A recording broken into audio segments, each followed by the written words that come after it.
do a little magic. Now, do you like magic? Was it something that you'd ever were interested in before you even got this part? Well, I've always loved to watch magic. And as a kid, I had magicians at every birthday party. And, my parents had spent a lot of time making sure that I could have a magician there. And they enjoyed it just as much as me. But I wasn't the kid who learned how to do magic tricks. I wanted to preserve the illusion. And I never got good at sleight of hand or anything. But I love watching great magicians. And for this film, I got to see, Copperfield. I got to go to the Magic Castle in LA and watch really great professional close-up magicians. And I learned a few tricks for the film. Some of them didn't make it. The one that I did is actually changed in post. It looks like I made a butterfly appear. What it really was a trick that you make a dollar bill levitate, which is pretty fun. But they changed it to a butterfly. The butterfly was cool. Butterfly's a little more romantic. Yes, exactly. Exactly.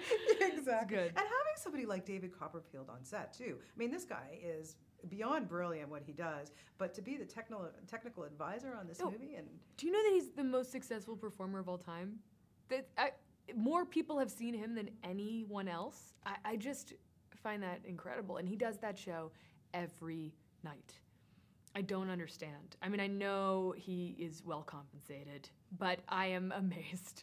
And I have a lot of respect for him. And I really appreciated that he was on set so warm and friendly and allowed us to ask questions, not about his tricks, that's sealed in a vault, but he invited us to the show, and I got to peek backstage and watch how the stagehands, work together in this incredibly difficult operation to pull off these major illusions that don't work without that team. Yeah, it's pretty incredible. I saw the show last night. Yeah. Amazing. And working here in Vegas. Wow. How cool is that? I know. I always hoped I'd work Vegas. It's good. And I'll come back here as an elderly person and work the Strip again. But Doing what? It won't be legal. No, I really, I think, there's something about Vegas that's like the old school style of entertainment where entertainers weren't necessarily, the highest rung of like glossy, glamorous society. Like there's something about the people who are working every night in the casinos, in the comedy clubs. They're really like grinding away. And we got to see a few shows, but really working on the Strip in the middle of the day is pretty funny because you see people going home after a night out at like 9 a.m. You see them dragging themselves in their walk of shame back to their hotels. But I had such a good time here. It was great. I'm sure. What do you find harder, comedy or drama? It's funny because the best comedians are great dramatic actors. They just understand the material. They really commit to the stakes of the situation. And so really you approach it in the same way. I think comedy has a lot to do with rhythm, and that's incredibly difficult. And has a lot to do with the rhythm of the other actor. So in a way, I think it's more collaborative than drama, and that probably makes it a little more challenging.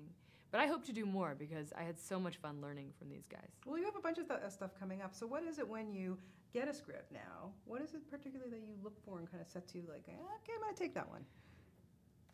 I now have the luxury of being a little bit more picky, and I try to trust my first instinct. I think in the past I've convinced myself something could be good, read it once and then said, oh, but it's such a good job, I'll convince myself this is a better script than it is. Now I'm really trusting my instincts because I have the luxury to do so. And frankly, I want to do things I haven't done before. And there are a lot of things I haven't done, so I'm looking forward to all those scripts. Well, I look forward to seeing more from you and seeing you back in Toronto at some point. Maybe we'll see you at the film festival this fall. Yes, I'll be there. Good, good. Which one? Which film? I think Paul Haggis' film, Third Person. If we're so lucky, we'll be there. And I can't wait. I love that festival. I can't wait to see that one for sure.